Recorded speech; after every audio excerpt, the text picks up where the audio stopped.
somos Amazonía significa que tenemos que apoyar a las habitantes de la Amazonía en su defensa, ¿no?, contra la explotación, contra el expolio y demás, pero también significa que tenemos que ver qué es lo que estamos haciendo desde aquí para no incidir más en este despojo de una reserva natural y de biodiversidad como es la Amazonía. Para mí, reivindicar nuestra casa común es ser conscientes de que planeta solo hay uno y de que todo el mundo dependemos de que sobreviva el planeta Tierra, pero sobre todo de que podamos seguir viviendo en él.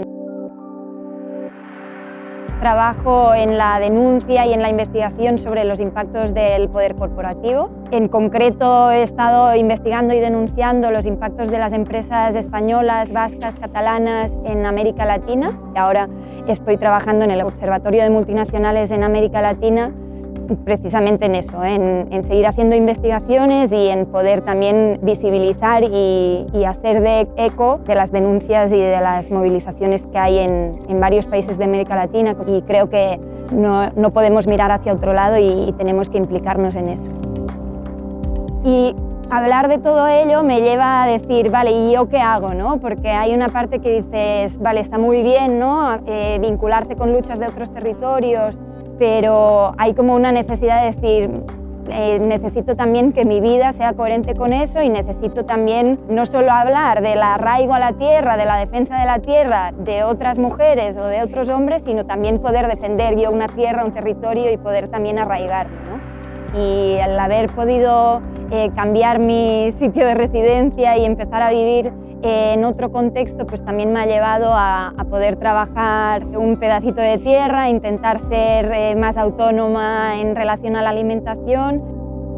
La agroindustria, ¿no?, es una de las principales responsables del despojo, del expolio de la Amazonía, ¿no?, de la tala de bosques y demás, ¿no?, para expandir la frontera agraria. Entonces, recuperar la soberanía sobre la alimentación creo que es básico, y ahí vamos caminando poquito a poco, pues de momento empezando produciendo una huerta pequeña para autoconsumo, pero con la idea de poder ir ampliando y poder ir tejiendo redes con la gente que también está con los mismos objetivos y trabajando la tierra aquí en Carranza. Que las mujeres investigadoras no solo tenemos que estar en nuestros espacios, ¿no?, que las mujeres seamos las que hablemos de feminismo, de temas de género, de temas vinculados a las mujeres, pero los otros temas importantes, grandes, ¿no?, en la lógica, la ciencia patriarcal y demás, ya se encargarán los hombres, ¿no? Y eso, aunque cada vez lo vamos rompiendo más, sigue bastante presente.